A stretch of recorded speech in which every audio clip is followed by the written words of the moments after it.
बाबा हैं आजकल महिलाओं को बड़ा टारगेट कर रहे हैं, उनके खिलाफ बड़ा बोल रहे हैं, कैसे देखते हैं बाबाओं को? देखिए, हमारी जो हम जिस भारत में जिस एक आर्थिक सामाजिक परिवेश में हम रह रहे हैं, वहाँ पे आज़ादी के 15 साल बाद 75 साल बाद भी औरतों की जो स्थिति है वो बहुत ज़्यादा औरतों की स्थिति में बदलाव हुआ नहीं है।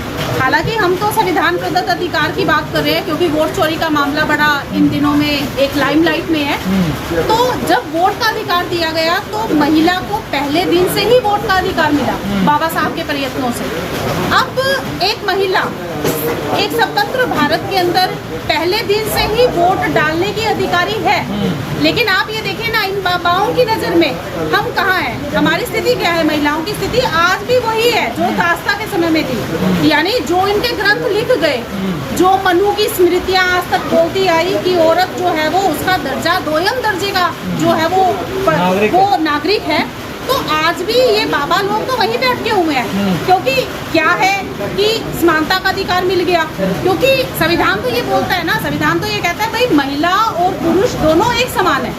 अगर कह रहे हैं कि 25 साल की उम्र में जो लड़कियां शादी करती हैं पता नहीं कहाँ कहाँ मुँह मार कर आती है। 25 साल की वो शायद उनके घर में ऐसा, देखिए मुझे कहना नहीं चाहिए, हालांकि नैतिकता तो नहीं मेरी मुझे इस बात के लिए अलाउ करती कि मैं ऐसा सवाल उठाऊं, लेकिन आदमी जो बयान देता है, जो स्टेटमेंट देता है ना, हमेशा वही स्टेटमेंट देता है जो उसने अपने आसपास देखा होता है। तो मुझे लगता है कि जिन्होंने भी ये किसी ने कहा है, उनके अपने घर में, उनके परिवेश में जो औरतें रही होंगी, शायद वो ऐसी रही होंगी, पर उन्होंने ऐसा ऑब्जर्व किया होगा, उनका ऐसा एक्सपीरियंस होगा। ये एक बाबा नहीं ना, ऐसे तो तमाम बाबा, कोई कह रहा है कि मांग में सिंदूर ने तो प्लॉट खा लिया, वो देखिए, ये तो तमाम बाबा लगातार महिलाओं के किसने आपको कहा कि औरत जो है वो अपनी मांग में सिंदूर डालेगी तभी उसका जो है वो प्लॉट भरा हुआ दिखेगा?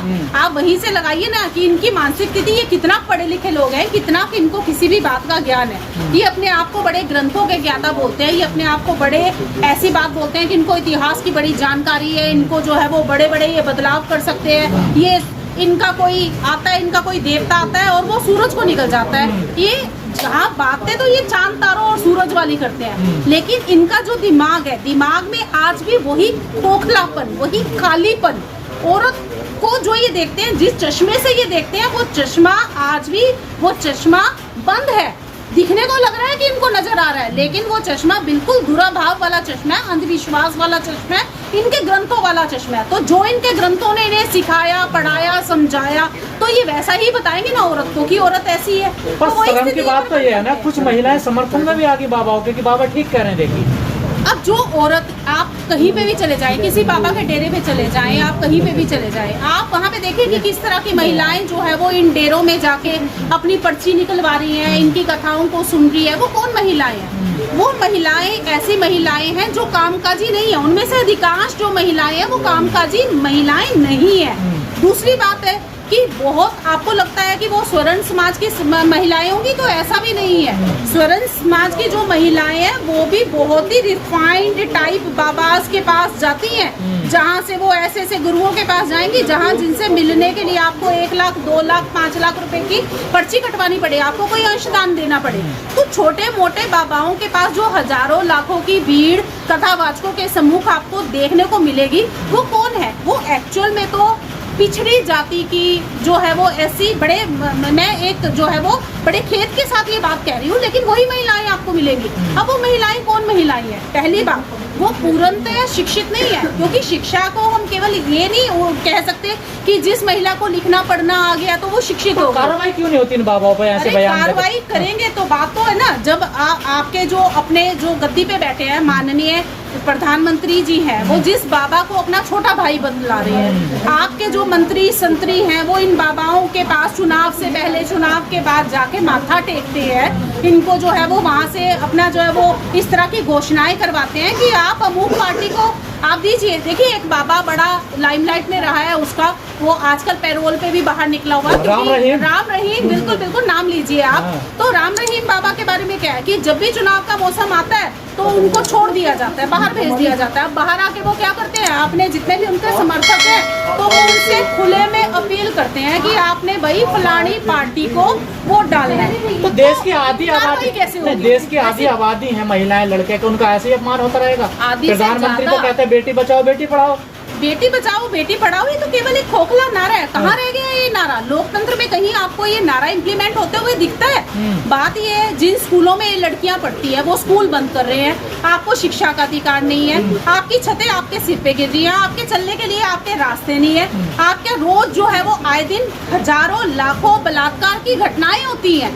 और पहली बात, जो बलात्कार के आरोपी है, पहली बात तो बहुत सारे परिवार ऐसा पिछड़ापन दिमाग के अंदर है कि वो उनकी लड़की के साथ, बहन बेटी के साथ बलात्कार हुआ है इस बात को उजागर ही नहीं करते, रिपोर्ट ही नहीं करते।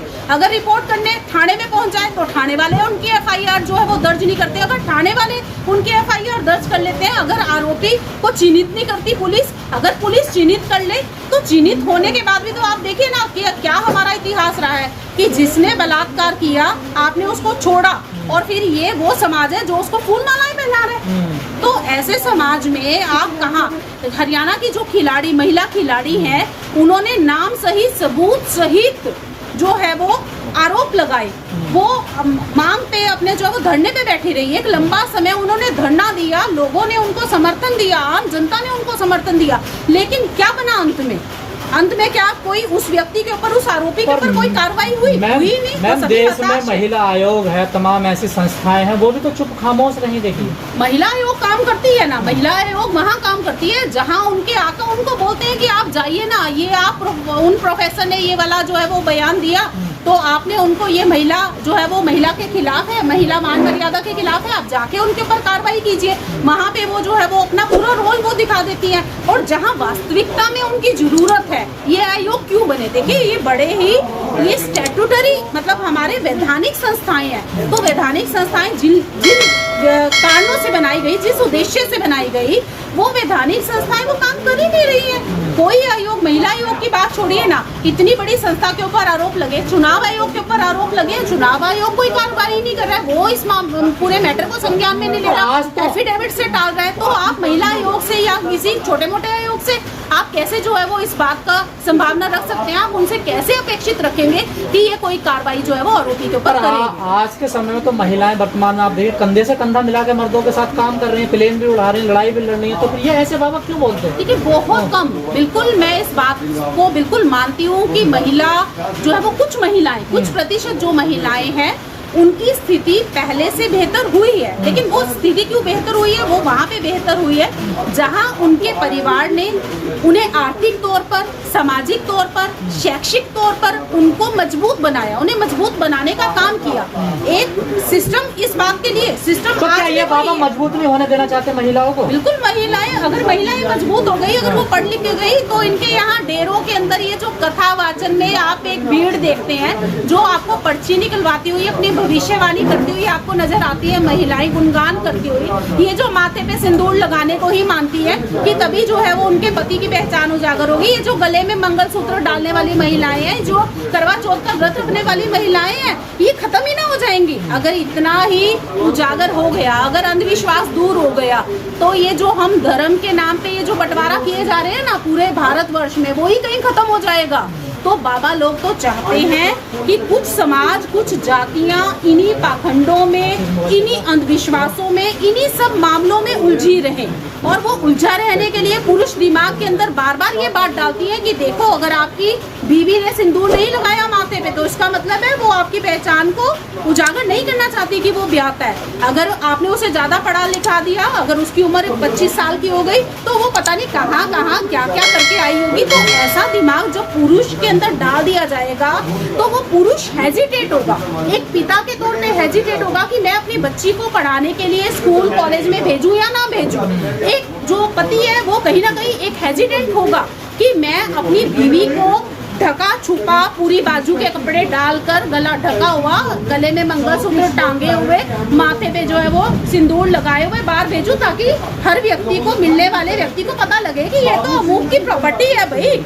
तो ये सब करने के लिए ये बाबा हमें इन बातों में उलझा के रखना चाहते हैं। वो तो ठीक है, वो अपने बिजनेस को आगे बढ़ाना है, उनका बिजनेस ठप ही ना हो जाएगा अगर ये सब काम रह गए, समाज से अगर दूर हो। महिला अस्पताल की इतनी सारी बातों पर बाबा बोले, लेकिन कोई भी नारीवादी संगठन, नारी तमाम लोग पक्ष में या विपक्ष में, उनके खिलाफ एक भी कंप्लेन दर्ज नहीं हुआ। क्यों?